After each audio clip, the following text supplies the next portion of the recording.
5월 10일 수요일입니다. 오늘 제가 진행할 중요 시황 이야기는 많은 분들이 기억을 좀 해주셨으면 합니다. 기억이 아니라 잘 활용해야 될 겁니다. 우선 제 시황을 하나씩 좀 살펴보면 주식시장에 입성해서 4월 달에 시황 얘기했을 때 이렇게 어떻게 흘러갈 것이다. 그 방송을 보셔야지 최수창 고수가 얘기했던 게 적중했구나라는 걸 기억하실 거고, 또 5월 달에 들어서도 5월 15일 날까지는 5월 15일이 아니라 5월에 빠졌다가 얼마 전에 지난주죠. 반등 나올 것이다. 화요일 날 나왔고. 근데 그때 제가 이제 뭐라고 큰 중요 시황 얘기했냐면 5월 달에 푸르른 5월 조심하시오. 살고 싶소. 이런 얘기를 했는데 5월에 전망 바뀝니까 안 바뀝니까? 어제 많이 궁금했을 거예요. 여러분들이 엊그저께라고 어제. 제가 기준 잡아놓은 것은 98%의 확률이 5월 달이든 6월 달이든 음봉 날 확률이고, 여러분들께 다 공개해 줬습니다. 올해 연시가와 연저점이 이탈할 확률이 높고, 근데 나머지 2% 확률이 아예 없는 건 아니니 이럴 수도 있나라는 가능성을 얼마 전에 언급을 해드렸습니다. 어쨌든 지나간 영상 다 보십시오. 응? 제가 시황 얘기해줬던 거 그대로 보시면 제가 얘기했던 전략에 있어서 흐름을 충분히 이해하시고 제 시황이 어떻게 적중해 가고 있는지 오늘은 대놓고 콕 찍어 이야기합니다. 어제 나스닥의 양봉은 무조건 다시 내려옵니다. 제가 어제 라이브 형님들도 마찬가지지만 다 시황 장중에 얘기 안 했습니다. 왜? 종가 끝나야 봐야 제가 안다였거든요.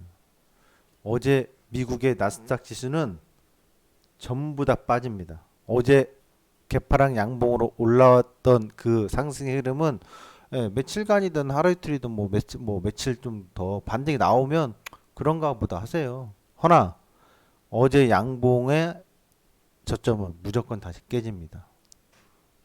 왜 그러냐고 따지면 제가 굳이 그거에 대해서 이렇쿵 저렇쿵 부연 설명하고 그래 더 그래요 이래서 저래요 그러고 싶진 않아요.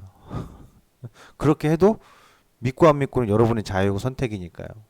안 믿어도 되고 저희 시황을 좋아해서 믿고 따라가시는 분들은 참고하시면 되는 거죠. 저는 믿으라고 강요하지 않습니다. 나스닥은 빠집니다. 그럼 연저점, 올해 연저점이 3월 달인데 나스닥이 이탈하냐고? 이탈합니다. 가능성이 매우 높습니다. 안 할까요? 일단 연시가가 있습니다. 나스닥 연시가가. 나스닥의 올해 연시가가 1월 4일 날 12,958포인트입니다. 12,958포인트에서 브레이크는 걸어주겠죠. 근데 연저점 이탈하면 어디까지 좀 보이냐 그러면 12,000포인트 또는 여기 갭이 있는 11월 달에 갭이 있는 이 자리 11,200포인트까지 보입니다. 그러면 지금으로부터 현재 13,000포인트 어제 종가 대비해서요. 대략 얼마냐면 약 11,200포인트까지 빠지면 나스닥 지수가 약 15% 정도 빠지는 거고요. 어제 종가 대비해서 만약 12,000포인트 정도까지만 빠진다고 하면 한 11% 10% 정도 하락할 겁니다. 변동이. 그러면 하락장 얘기 나오겠네요. 거기도 주목해야 된다고. 천만의 말씀. 하락장 안 갑니다. 이제 베어마켓 얘기하고 강세장 약세장 얘기할 때 강세장 약세장 얘기할 때 20% 하락하면 고점 대비 하락장 얘기하거든요. 천만의 말씀. 거기가 무조건적으로 제가 지금 얘기할 수는 없습니다만 그 자리가 올해 연저점 영역이 될 가능성은 매우 높습니다. 이건 먼저 기술적으로 제가 얘기를 하는 겁니다. 제가 보는 관점에서. 그러면 왜 거기가 저점이 될 건지는 잠시 후에 얘기하도록 하고, 우선 왜 하락하죠 지금? 우리나라 지수 이겁니다. 제가 얘기했던 거 잊지 마세요. 4월, 5월에 연속 양봉으로 나온 적은 지금까지 단 한 차례도 없었다. 작년에 4월, 5월에 양봉 나왔으니까 올해 연속 양봉 나올 확률은 지금까지 없었으니까 저는 그 확률을 믿고 간다보다도 그 확률에 유리하다고 본다라고 얘기했습니다. 99.9% 확신 갖고 있습니다. 올해 연시가와 연저점 깨진다는 거. 우리나라의 연시가와 연저점이 어디냐? 389.50입니다. 시가가. 저점이 388.88입니다. 외우기 쉽죠? 기억해 주세요. 코스피 200으로 외우면 됩니다. 코스닥은요, 그럼 죽어나겠네요? 아닙니다. 코스닥이 오히려 더 양호합니다. 왜?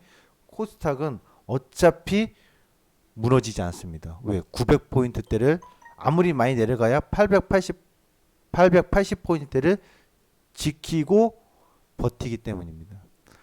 코스닥을 무서워하시면 안 됩니다. 많은 사람들이 지금 나스닥이 하락하고 코스닥이 더 무섭게 빠질 것 같아라고 하지만 아니요.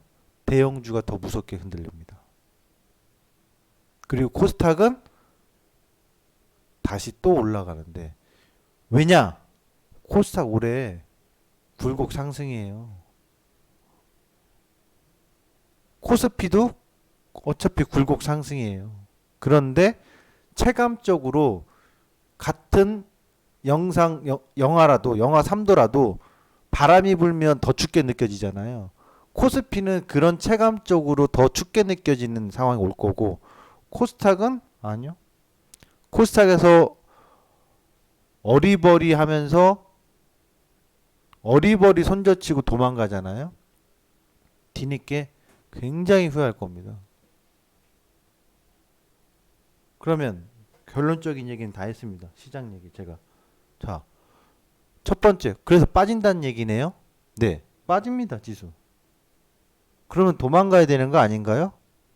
아니, 고점 대비 10% 20%씩 빠진다면서요. 나스닥이. 거기까지도 보인다면서요. 아닙니다. 단호하게 아닙니다. 왜요? 라고 물어보시면 올해 고점은 다시 무조건 돌파하게 되어 있습니다. 회귀하게 되어 있습니다. 449가 아니라 450이 무조건 올라옵니다. 회귀입니다. 저는 목표가라고 얘기 안 합니다. 회귀입니다. 회귀는 무조건 오는 거고 목표가는 목표니까 목표 도전했다가 실패할 수도 있는 거잖아요. 그건 목표가고 실패하면 뭐 목표가가 의미 없는 거지만 회귀는 무조건 오는 겁니다. 고점이 무조건 오니까 하락장 아닙니다. 자, 정리는 다 해드렸습니다. 그럼 이제 설명을 드릴게요. 왜 시장이 하락하고 왜 다시 올라갈 거냐. 첫 번째, 지금 시장이 하락하는 요인은 여러분들이 속으면 안 됩니다. 어떤 걸요? 인플레이션? 금리? 이거 어디서 많이 본 데자뷰 장면 아닙니까? 정말 많이 봤습니다. 한 번 속으면 속인 사람이 나쁜 놈입니다. 두 번 속으면 속인 놈이 정말 잘 속인 거니까 그 놈이 더 나쁜 놈입니다. 그런데 세 번 속으면 속은 놈이 멍청한 놈입니다. 똑같은 놈한테 세 번 속으면. 무슨 얘기냐? 90년도에 그린스펀이 그랬고 버냉키가 그랬고 2000년도에 그린스펀도 마찬가지로 지금도 마찬가지입니다. 가장 근래로 2011년도 생각 안 납니까? 2011년도에 인플레이션 우려가 제가 그때 뭐라고 제가 시황 얘기했냐면 하락 얘기했습니다. 2011년도 폭락 얘기가 나오기 전에 이럴 겁니다라고 했습니다. 그때 인플레이션 얘기 나왔습니다. 근데 숨은 악재는 저도 그랬어요. 정확히 제가 뭔지는 모르겠다. 하락 변동이 3, 4% 빠지게 보이는데 8월에 7월 그때 제가 이제 얘기한 게 이제 6월, 7월부터 계속 얘기했거든요. 근데 결국은 시장에서도 계속 그런 인플레이션을 풀었는데 숨은 악재는 미국 신용강등. 근데 결국 어때요? 통화정책 걷어들여 금리 인상했나요? 아닙니다. 당시에도 금리를 뭐 이제 양적완화 출구 전략이다. 긴장해야 된다. 출구 전략이 나오면 가계부채 그때도 가계부채 얘기했어요. 부채가 어떻고 저쩌고 해가지고 난리 날 것이다. 폭발한다. 라고 얘기했어요.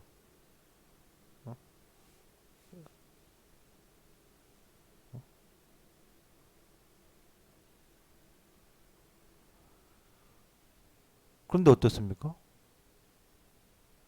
오히려 거꾸로 양적 완화 더 했습니다. 시장 하락하니까.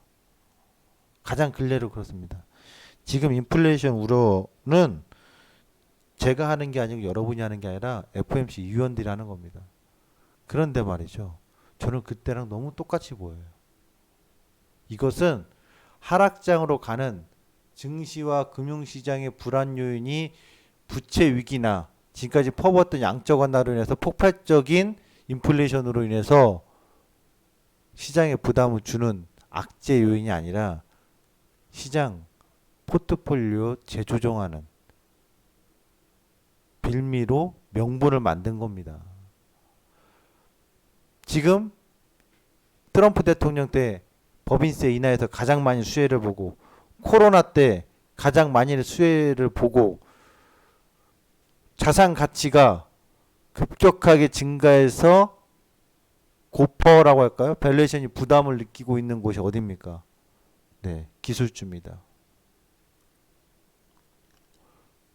걔네들에 대한 차익에 대한 빌미라고요. 그리고 법인세 인상하면 당연히 지금 유럽부터 미국까지 기술주들 독점하는 거 탈세하고 있는 거 눈 부릅뜨고 있잖아요. 그러니까 당연히 구글 같은 경우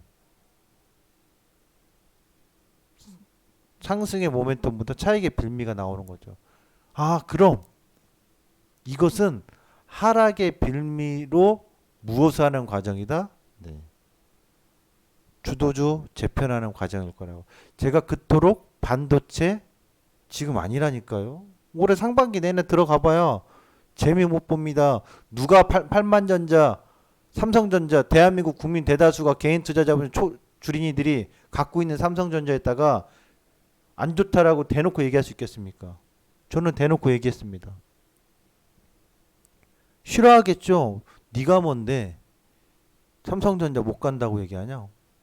반도체 대한민국 국민이라면 누구나 다 알고 있는 반도체 산업이 수출 1등이고 삼성전자가 1등 기업인데 일개 전문가 한 명이 삼성전자 8만전자에서 머무르고 지금은 투자의 타이밍이 아니고 시세 차익 노릴 타이밍이 아니니까 발 빼라고 하락할 거라고 SK하이닉스까지 과감하게 얘기할 수 있습니까? 없었습니다. 대부분 다 눌리면 기회라고 했습니다. 아직 제가 봤을 때는 그쪽에서 시세 차익을 노릴 때가 아닙니다. 아, 당연히 그거 저점에 사가지고 또 5년 10년 뒤에 갖고 가면 아니면 뭐 5년 10년까지 해도 몇 년 이상 갖고 가면 수익 구간이 나오겠죠. 안 나온다라고 말은 못 하겠죠. 근데 저는 그런 관점이 아니라 지금 시장에서의 차익 매매라고 지금 구간에서의 주도 상승은 반도체 IT 아니라고 단호하게 얘기했던 겁니다. 그러면 지금의 하락 빌미는 바이든 대통령이 올해 당선되고 나서 이제 1년 차입니다. 주도주 재편하는 과정이라니까요, 미국이. 그렇게 인식하시면 지금의 하락은 당연한 하락인데 뻔한 하락이고 어디까지 내려올 것도 알고는 있는데 겁먹고 도망가야 될 하락입니까? 아니면 내려오기만 해봐. 저기 써놨죠. ETF 레버리지 대기해야 함. 저는 무조건 연시가 아래에서 대기하겠다니까요. 내려오면 이 빨간 구간에서 더 저점으로 가든 말든 그거는 그때 누가 더 침착하게 잘 대응하느냐의 차이고 매수 구간이랄까요? 코스닥? 어차피 내렸다 올렸다 내렸다 올렸다 왔다 갔다 하는 거 다 매수 구간이에요. 무너져서 800포인트 700포인트 내려가는 일 없어요.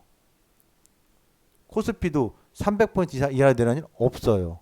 그러면 결국 올해 연시가와 연저점이 388포인트 아래로 내려와주면 올컨이 무조건 매수입니다. 그래 봐야 내려오는 거 별로 크지도 않습니다. 근데 저것이 저는 미국 나스닥 기술주의 정답이 있다고 본다고.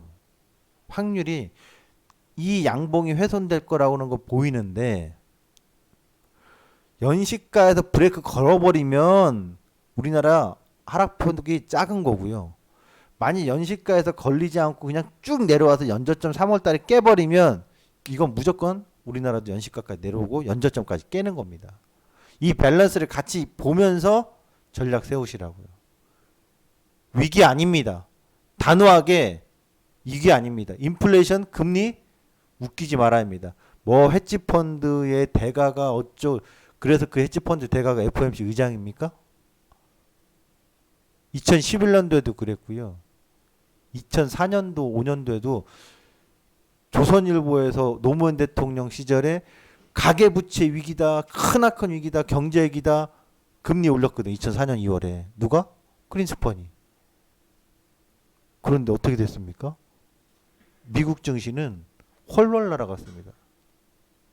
공교롭게도 미국은 여러분 이건 투자의 어떤 순환인데요. 제가 투자 정법 교육을 해드리고 있는데 미국은 공교롭게도 미국의 민주당이 정권을 잡았을 때 증시가 폭발합니다. 미국은 공화당이 잡았을 때 증시는 폭발하진 않습니다. 희한하죠?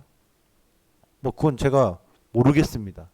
솔직히 왜 그런지에 대한 이유를 대라 그러면 제가 뭐 논문 쓰는 건 아니니까. 허나 통계적으로 몇십 년의 미국 증시를 봤을 때 공교롭게도 미국의 민주당이 정권 잡았을 때는 증시 자산시장이 폭발한다는 거. 그러면 지금 바이든이 겨우 1년 차입니다. 이제 100일 좀 지났습니다. 여러분 바이든 대통령이 당선되고 나서 지금 증시가 폭락할까요? 폭락 오면요. 요즘 젊은 친구들 이더리움 비트코인 다 하잖아요. 여러분 자산시장에다가 돈 영끌해가지고 저는 주식시장에다 몰빵이 아니라 올인이 아니라 그냥 완전히 그냥 묻어버리라고 얘기하고 싶습니다. 지금은 첫 금리 올리지도 않았고 올려도 관계없어요. 그리고 올릴 거라고 보이지도 않아요. 자꾸 기사와 뉴스에 이상한 설레발로 위기 조장을 하고 위기 쪽에 빠지는 것처럼 증시에 대한 불안감을 넣어주는 것은 여러분이 착각하시면 안 돼요. 대다수의 1000만 계좌를 갖고 있는 1000만 개인 투자자분들 중에 제가 얘기하는 거 이해하시는 분들이 많지는 않을 거예요. 왜냐? 저보다 더 공신력 있고 저보다 더 뭐 양력 경력이 뛰어난 사람들의 언론이나 기사 플레이 또는 뭐 리포트가 더 와닿겠지만 저의 시황을 제가 이토마토 했을 때부터 2010년부터 지금까지 제 시황을 아끼고 사랑해 주신 분들을 그분들이 기억하시는 것 그리고 제 기록들을 잘 아신다면 제가 지금 얘기하는 시황 허투루 듣지 마세요. 단기적으로 하락하는 변동 굉장히 높다 얘기하는 겁니다. 첫 번째 나스닥 양봉이 이탈할 것이다. 어제 양봉은 하락할 것이다. 연시가까지 내려와서 나스닥이 브레이크 지지 여부가 걸리는지 그리고 거기를 지지하지 못하고 깨지면 그 다음 라인은 초록색의 12,000포인트까지 올 것이다. 그럼 거기서 도망가는 게 아니라 고점 대비 하락장으로 진입했다는 뉴스가 많이 나온다면 비웃으십시오. 웃기고 있네. 나는 매수할 거야. 그렇게 보시면 되고 그러면 이 나스닥 흐름에 따라서 우리나라 증시 연시가 이탈 확률이 저는 99.9% 확신을 갖고 있다고 했는데 그 확률에 따라서 내려와 주면 뭘 한다? 땡큐 받아버려라. 제가 무슨 종목 받으라는 얘기는 안 합니다. ETF 레버리지나 코덱스 200 지수 추종은 공개해 줄 수 있습니다. 받아서 무조건 450포인트 갈 때까지 목표가 잡고 가십시오. 종목은 저하고 사고팔고 종목에 대한 어떤 수익을 더 극대화하거나 종목 관리를 하려고 하냐면 저하고 이제 저하고 주식장에서 가입하셔서 한 달에 22만 원이니까 굉장히 싸죠. 부자하게 싼 겁니다. 어쨌든 뭐 가격 부담 없는 이 서비스를 내고 저랑 함께 종목 대응을 뭐 하시면 됩니다. 지수는 여러분 지금 제가 알려주는 요것이 올해 가장 중요한 시황이고 가장 기억해야 될 포인트고 그리고 뭐 바뀌지 않을 겁니다. 중간에. 그리고 어차피 저는 최소 2025년까지는 내년도 2027년도까지는 대세 상승에 대해서 굳건한 믿음을 갖고 있고 그 기준을 갖고 있기 때문에 여전히 트레이딩과 시세 차익을 노리는 매매는 그리고 투자는 변함없습니다. 설레발치지 마세요. 하락이 단기적으로 나온다고 해서 제가 지금 또 얘기하는 하락이 어디까지 보인다고 해서 빨리 팔고 도망가야지. 시장 큰일 났다 이제. 시장 끝났나 봐. 이러한 착각에 빠지지 마세요. 오늘 제 시황 여기까지 말씀드리겠고요. 이 전망 잘 참고하셔서 5월, 6월 잘 극복해 나가시고 좋은 기회 잘 살려 보시기 바라겠습니다. 이상입니다.